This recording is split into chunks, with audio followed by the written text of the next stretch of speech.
Hi guys, what if I told you that one woman went from being a fashion model on the cover of Vogue to crawling through muddy battlefields with a camera, and even once took a bath in Adolf Hitler's tub? It sounds like a movie. But it's real. Switch on your antennas and get ready to be amazed by her story. Today, we are going to be learning about the story of Lee Miller, an American photographer who saw World War II. Why do you need to know about her story? Because she was bold, she was fearless, she was unstoppable, and her life wasn't just exciting, it was important. Because Lee Miller showed us that art can be powerful, and being yourself fully, bravely, and messily can have an impact on the world. Lee Miller was born Elizabeth Miller in 1907 in Poughkeepsie, New York, a small town by the Hudson River. But there was nothing small about her dreams. From a very young age, Lee cultivated her passions by studying drawing, ballet, drama, and languages. She was always learning, always curious. She wasn't just improvising her path, she was preparing for it. Much of this confidence and freedom came from one very important person, her father, Theodore. He was a passionate inventor and photographer who didn't just teach her about science and cameras, but gave her the belief that she could go after her dreams. When Lee went to Paris for the first time at just 18 years old to study theatre design, what was supposed to be a short visit turned into a bigger plan. She called her father to say she wanted to stay longer. And what did he say? He said yes. That kind of trust and support for girls was almost unheard of back then. But Theodore believed in Lee's potential, and that belief became a foundation of her strength. One day, while walking in New York City, Lee stepped into the street and almost got hit by a car. She was rescued just in time by Condé Nast, the founder of Vogue magazine. He saw something in her, the new kind of beauty he was after. Short hair, a modern spark in her eyes, a strong, fearless energy. Vogue was changing, and Lee was exactly what the new generation needed. Before long, Lee was on the cover of Vogue and modeling for the top photographers in the world. But being in front of the camera made her curious. What if I could be the one behind the lens? So she started learning from the best and took photography courses to deepen her knowledge. And the more she learned, the more she realized she didn't just want to be seen, she wanted to see. In the 1930s, Lee moved again to Paris after a period back at home in New York.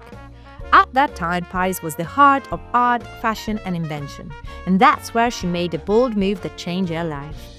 She knew that Man Ray, an American artist she admired and hoped to learn from, had his studio there, so she immediately tried to find a way to meet him. But who was Man Ray? Man Ray was an artist who saw the world differently. Born in 1890, he believed art didn't have to be serious or follow any rules. For him, even a mistake, a shadow, or an iron could become a work of art. What kind of art did he make? He made surreal and experimental art, the kind that feels like a dream or a puzzle. Surrealism was all about mixing imagination, dreams, and emotion to create something strange and surprising. Lee met him in a bar where she was told she could find him and walked straight up to the surrealist artist and said, "I'm your new student." Man Ray replied, "I don't take students, I'm going on holiday." Lee smiles and said, "I know, and I'm coming with you." Boom! That's Lee Miller, fearless, determined, going after what she wanted. They became partners both in art and in life. They worked so closely that sometimes no one could tell who made what. They were like one creative mind in two bodies. Together, they experimented and invented new photographic techniques such as solarization, in which a print or a negative is briefly re-exposed to light during processing. As a result, they were getting pictures look strange and magical, with dark parts turning light and light parts turning dark. So solarization is a fun photo effect that makes pictures look a bit like a dream. But Lee wasn't content to be anyone's assistant. She was a surrealist artist herself, and her own vision was ready to shine. While in Paris, she mingled with important artists, people, and authorities. It was at that time she was advised to change her name, from Elizabeth to Lee. It sounded androgynous, which means not clearly male or female. The ambiguity of the name would serve her well in the male-dominated world of photography, where most clients assumed the best photographers were only men. This gave her a chance to be seen and considered no matter her gender. And it worked. When people saw amazing photos by Lee Miller, they weren't sure who they were hiring. a man or a woman. But once they saw the work, they hired her anyway, no matter their prejudice. Throughout her life, the people Lee surrounded herself with played a huge role in who she became.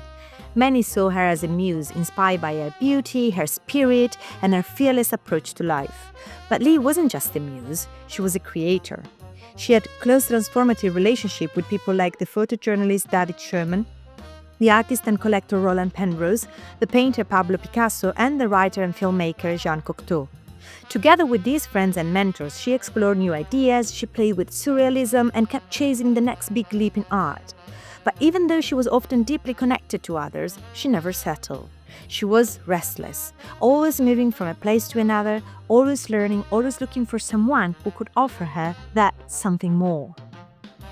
During World War II, a global conflict from 1939 to 1945 involving many countries like Germany, the US, Britain, and others, Lee's career as photographer took another turn. The conflict began when Nazi Germany, led by Adolf Hitler, invaded other nations, and the world came together to stop him. In 1939, when Lee was in London, Britain declared war on Germany. She didn't return to the US because she felt a strong connection to her friends in Europe, some of which were at risk of persecution, and wanted to support them.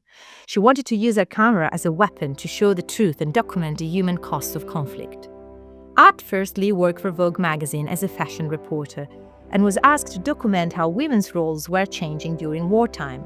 Factories, farms, and hospitals needed workers, and women stepped in to do the jobs men had left behind. The British government quickly realized that women weren't reading newspapers, they were reading magazines, and Lee's work became a sort of soft propaganda to encourage them to join the war effort. She showed women tying their hair up for safety, wearing goggles and protective gear, and turning work's uniform into something strong and stylish. Her photos show that you could be feminine and powerful, fashionable and fearless, and promote to help and support the country needed from women too. But that wasn't enough for Lee. She wanted to go to the front lines. She applied to become a World War II correspondent, determined to use her photography to tell the truth about what was happening.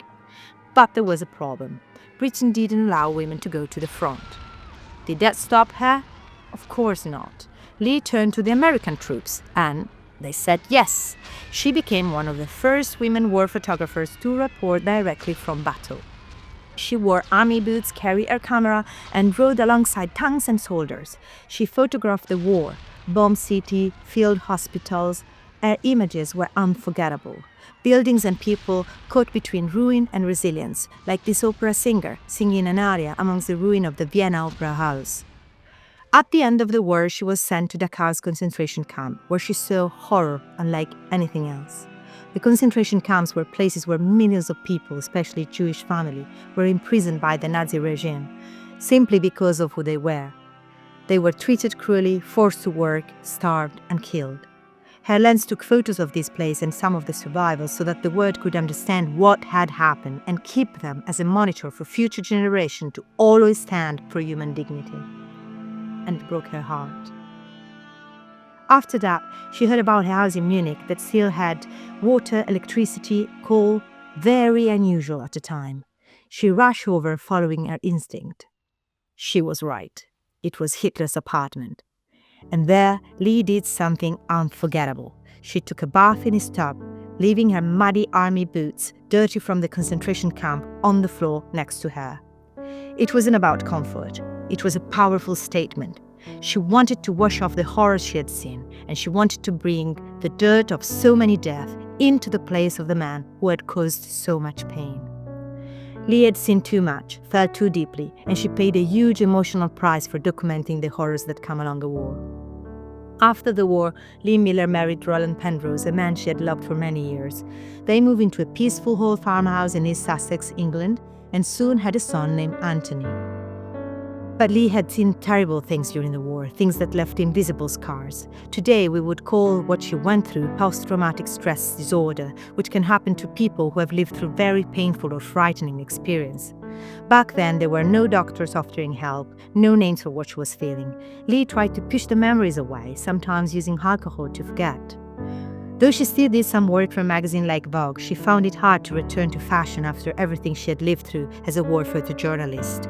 She was left alone and struggled to be understood by her family as well, leading to a break in the relationship with Roland and a difficult one with her son. But Lee Miller once again sought help within herself, drawing on her creativity. Slowly, she found a new way to let her emotion out: cooking. Not just any cooking, she became a gourmet chef, known for her unusual and often surreal recipe, inspired by the same artistic spirit she had always carried with her. She hosted unforgettable dinner parties full of strange and wonderful dishes. Her home, Farmby Farm, became a gathering place for painters, poets, and dreamers. It was a home full of laughter, food, art, and stories in which she could try to move forward. Later, Lee was diagnosed with cancer, and in less than a year she passed away, surrounded by her husband Roland and her son. After her death, something incredible happened. Her son Anthony discovered boxes of photographs, letters, and notes hidden away in the attic, images from the war that Lee had never shown anyone. So he created the Lee Miller's Archives, a way to share her story and her photographs with everyone. Today, Farley Farmhouse is a museum and archive filled with Lee's powerful photographs and Roland's surrealist paintings. It's still managed by her family, and visitors can explore the garden, see her art, and learn about a woman who lived through history, captured its most difficult moments, and still found ways to create beauty, following her feelings and passions. A free spirit until the end. So tell me, what are the key messages you're taking away after hearing Lee Miller's story? Be curious about the world and work hard towards your passions.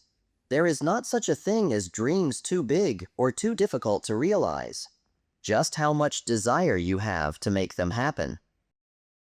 Don't be afraid to chase what matters to you, as it will always be worth trying. And remember, you don't have to fit in. You just have to discover yourself and be true to it. Maybe one day, your camera, your voice, or your art will help the world see a little clearer. Creativity has the power to open people's eyes and hearts, just like Lee's did.